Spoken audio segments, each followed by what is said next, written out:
Welcome back, deep divers. Today, we're going deep, really deep into a case that's, well, it's going to stay with you. It's definitely one of the most disturbing cases I've ever come across. We're talking about Vera Joe Regal. Yeah, and to really understand what happened to her, we're going to be diving into this YouTube video. Right, from the channel Real Crime Psychology. It's called The Most Shocking Interrogation You Have Ever Heard, #1, and they're not exaggerating. It's rough. So Vera Joe Regal, she was in a relationship with Zachary Brooks. And his family is really at the center of this whole thing. Yeah, and the story starts with this guy, Alan Capp. A friend of the family. He calls the police, says he's got information about Vera's murder. But when they start questioning him, well, he's not exactly a picture of calm, you know. Let's just say he's a little more than just concerned citizen. He's talking about Vera being tortured, forced to drink, you know, dog poop, beaten with a belt. They even put a bike part on the belt to make it worse. They use pepper spray on her, too. It's awful. And the way he's describing it, it's like he's trying to get all the words out at once. You can almost hear him thinking, like, get it out, get it out. Right. And for me, that's a big sign that he's not being completely honest. Or at least he's holding something back. For sure. Let's actually hear a little bit of this interrogation. Okay, this is tough to listen to, but important. Yeah. Okay, yeah. Here it is. Okay. Wow. He's practically begging them to believe him. It's like he's as scared of what they'll find out as he is of what actually happened. Exactly, and that's the question, isn't it? What's he so afraid of? So we've got Alan, the scared friend, but then Alan's wife, Shannon, she goes to the police too.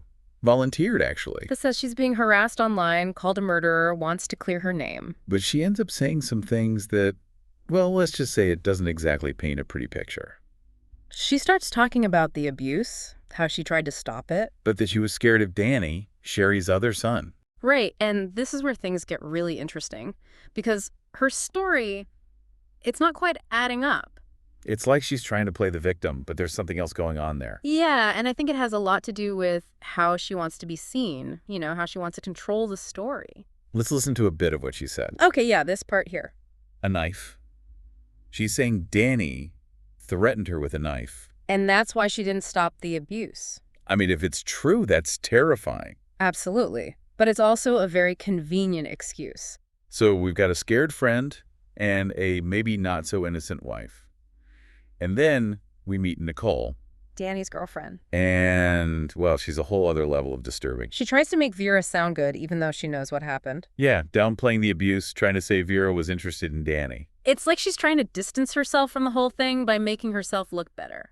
But it's just creepy, you know, especially knowing what we know. Yeah, that kind of disconnect, it's a big red flag. Like something's not quite right. Maybe even a sign of something, well, something darker. Right, and we should probably talk about that a little more. What do we mean by darker?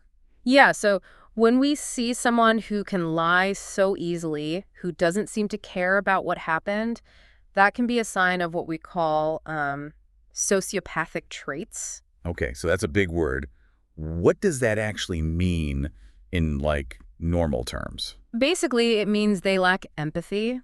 They don't really care about other people's feelings, and they're really good at manipulating others. So, Nicole, she might fit that description. Possibly. It's something to keep in mind as we go through this case. Let's hear a bit of Nicole talking about Vera. Okay, this is from her interrogation. Wow. She's describing Vera like she's some kind of saint.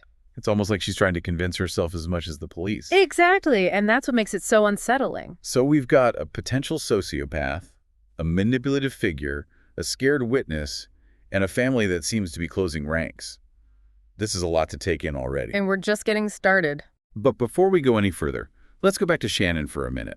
Because she describes some truly horrific things that happened to Vera. Yeah, she talks about Vera being forced to drink toilet water, being degraded in horrible ways. And the violence, it just kept escalating. It's clear that this wasn't just a one-time thing, this was a pattern of abuse. And Shannon's right there in the middle of it. She claims she was scared to stop it, but she's also describing it in detail. Like she's both a participant and a victim. Exactly. And that internal conflict, that's a big part of what makes her story so fascinating and so troubling. Okay, so this brings us to a really, really important part of Shannon's story. She talks about Danny Nicole taking Vera away. And then they come back without her. And the way they talk about it, it's chilling. It's like they went for a drive, except Vera never came back. Let's listen to this clip. It's hard to hear, but this is where everything changes. Okay, here we go.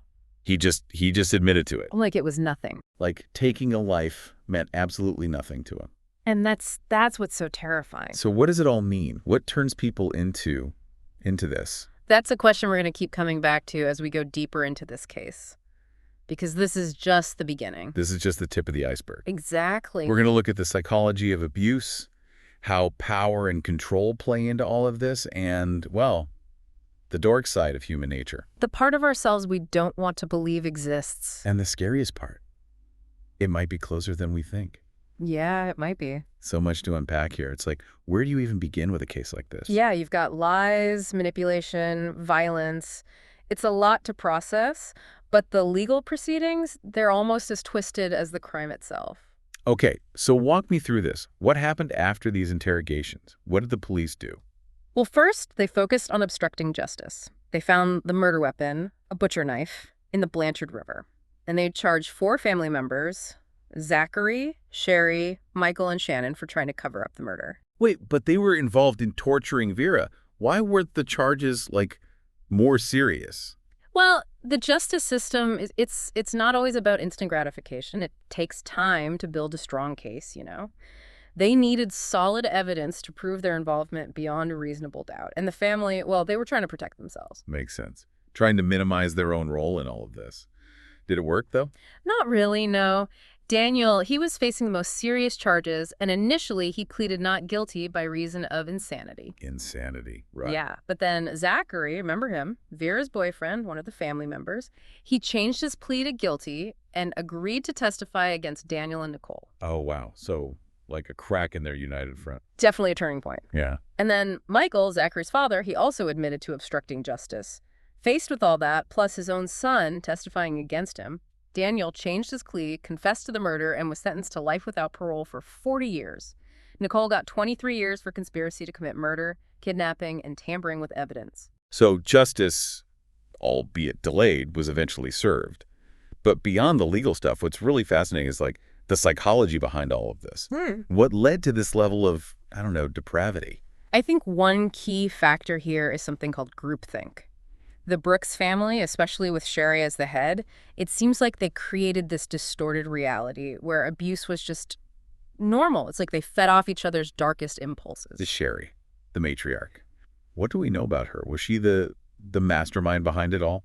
Well, there are people who knew Sherry who say she had a history of violence, especially, and this is chilling, especially towards baby girls. I mean, that's really disturbing given how vulnerable Vera was. Yeah, it's like almost too much of a coincidence. And despite all the abuse, many of her children, they went back to live with her as adults. Why? Why would they go back to that? It's complicated. Fear, maybe. A sense of twisted loyalty. Maybe even a warped sense of dependence. So maybe she wasn't the literal mastermind, but she created the environment for this to happen. Exactly. She set the stage, fostered this culture of abuse, and her children, they became both the victims and the perpetrators. It's a tragic cycle. There's actually a testimony from a friend of Sherry's who saw some of this abuse firsthand. It really paints a vivid and horrifying picture of what Vera went through. Yeah, that testimony is important. It backs up what the family members said in their interrogations, and it shows us just how involved Sherry was in all of this. Like she wasn't just watching, she was encouraging it. Right, directing it even. It's really disturbing. Let's hear what Sherry's friend had to say. Okay, this is tough, but important to hear. It's just unbelievable. It's like something out of a horror movie. And to think this was Vera's life. It highlights just how vulnerable people with intellectual disabilities can be. They're often targeted because they can't, defend themselves or speak up. And it makes you think, how many other Veras are out there? Suffering in silence. It's a chilling thought, but it's also a reminder that we need to be vigilant. We need to pay attention, to speak up when we see something wrong. Absolutely. Silence only protects the abuser. Exactly. But there's another layer to this whole story, another layer of deception. Remember Shannon, who claimed she was a victim? Yeah, what about her? She admits to lying about something big, something that might have made the abuse even worse. What did she lie about? She told everyone she was pregnant, but she wasn't. Wow, that's a big lie. Why would she do that? It seems like this lie sparked a wave of jealousy and anger in the family, especially towards Vera. Like she was the scapegoat for their own twisted emotions. It's possible, and that's the power of manipulation. Shannon, whether she meant to or not, created this false reality that had a huge impact on everyone. Did anyone else confirm this lie? Yeah, Zachary mentioned it in his interrogation. He confirmed that Shannon told Danny she was pregnant and basically told him to do what he did. It's almost unbelievable. How can one lie lead to something so horrific? Lies, they have a way of twisting reality. And in a family already filled with attention and abuse, that lie was like pouring gasoline on a fire. So we have this family trapped in a cycle of abuse, led by this controlling figure. Then you add in lies, manipulation, and a group dynamic that just spiraled out of control. It's a recipe for disaster. And unfortunately, in this case, the disaster was Vera's life. This case has been a lot. It's heavy, But we can't just, ignore these things. No, absolutely not. We have to learn from them. We have to understand how these things happen so we can hopefully prevent them in the future. So, where do we even start? What can we actually do? Awareness is huge. We have to be able to recognize the signs of abuse, not just the physical kind, but the psychological kind too. The manipulation, the control, it's not always obvious. And it's not just about watching out for other people, right? It's about ourselves too. Exactly. We all need to take a good, hard look in the mirror. Are we contributing to a culture of silence? Are we turning a blind eye to things? Are we being manipulative ourselves? Those are tough questions, but they're important. This case, it really shows how abuse can be a cycle. Sherry was violent, and then her kids, they became abusers too. How do we break that cycle? It takes a lot. Supporting victims, holding abusers accountable, and addressing the bigger issues that contribute to abuse, like poverty and mental health.